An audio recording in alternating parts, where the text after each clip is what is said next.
اللہ کے نام سے جو سراسر رحمت ہے، جس کی شفقت ابدی ہے۔ یہ سورہ الف لام میم ہے۔ اس میں کچھ شک نہیں کہ اس کتاب کی تنزیل جہانوں کے پروردگار کی طرف سے ہے۔ کیا یہ کہتے ہیں کہ اس شخص نے اسے خود گھڑ لیا ہے؟ ہرگز نہیں، بلکہ یہ تمہارے پروردگار کی طرف سے حق آیا ہے، اس لیے کہ تم ان لوگوں کو خبردار کرو جن کے پاس تم سے پہلے کوئی خبردار کرنے والا نہیں آیا، اس لیے کہ وہ راہ پر آ جائیں۔ یہ اس کے شریک بناتے ہیں۔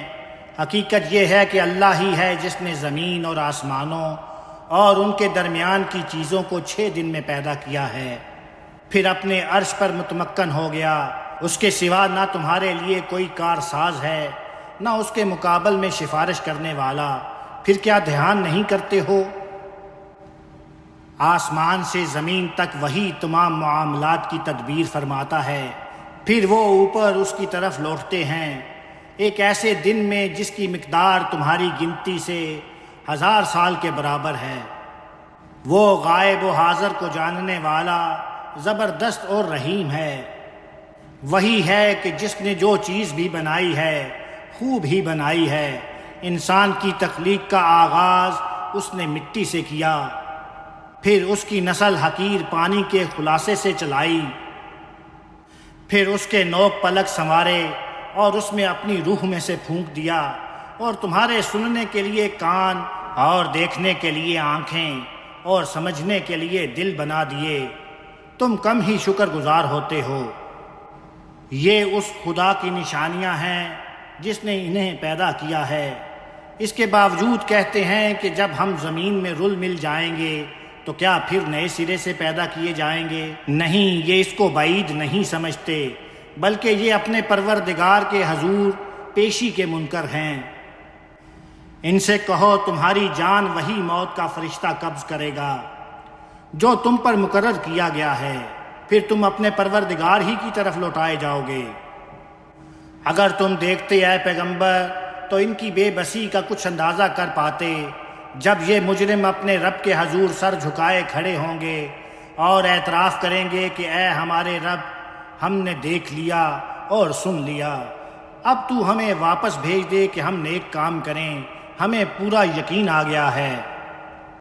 جواب میں ارشاد ہوگا، پھر امتحان کی کیا ضرورت تھی؟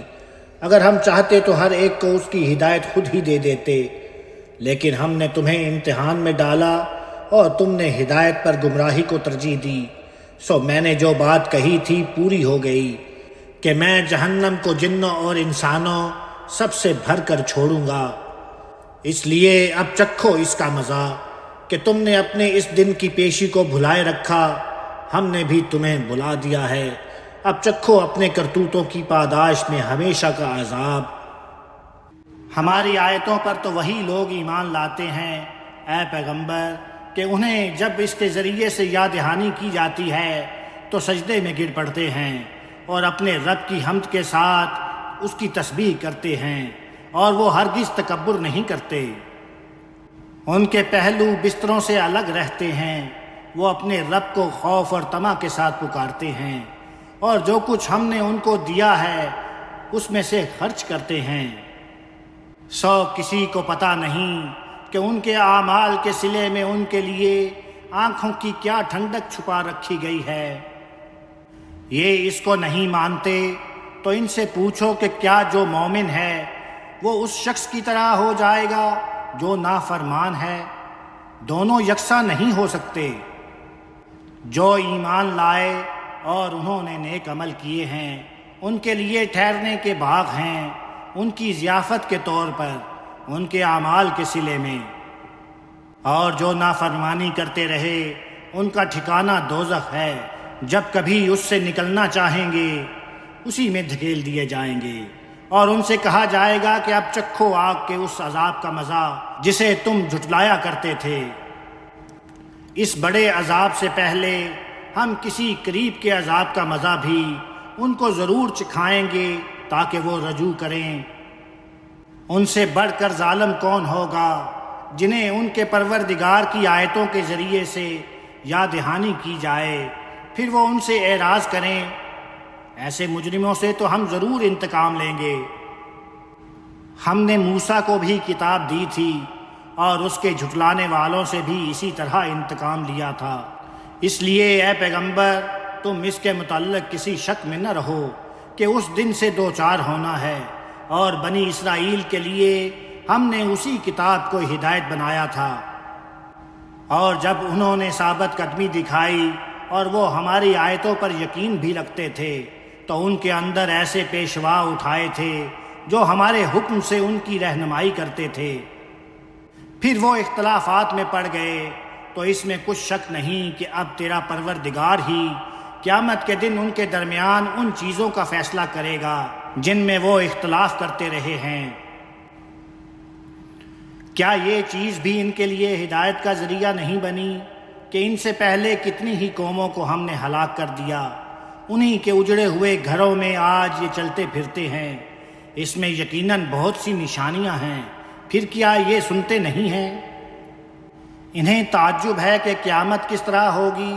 ان سے پوچھو کیا انہوں نے دیکھا نہیں کہ ہم پانی کے بادلوں کو چٹیل میدان کی طرف ہانک لے جاتے ہیں، پھر اس سے کھیتی اگاتے ہیں جس سے ان کے چوپائے بھی کھاتے ہیں اور یہ خود بھی، پھر کیا دیکھتے نہیں ہیں؟ پوچھتے ہیں کہ یہ فیصلہ کب ہوگا اگر تم سچے ہو؟ کیا یہ اس کو دیکھ کر ماننا چاہتے ہیں؟ ان سے کہو فیصلے کے دن کا انکار کرنے والوں کا ایمان انہیں کچھ بھی نفع نہ دے گا اور نہ اس کے بعد انہیں مہلت دی جائے گی۔ سو ان کا خیال چھوڑو اے پیغمبر اور انتظار کرو، یہ بھی منتظر ہی ہیں۔ استغفر اللہ ربی و اتوب الیہ، استغفر اللہ ربی و اتوب الیہ، استغفر اللہ ربی و اتوب الیہ۔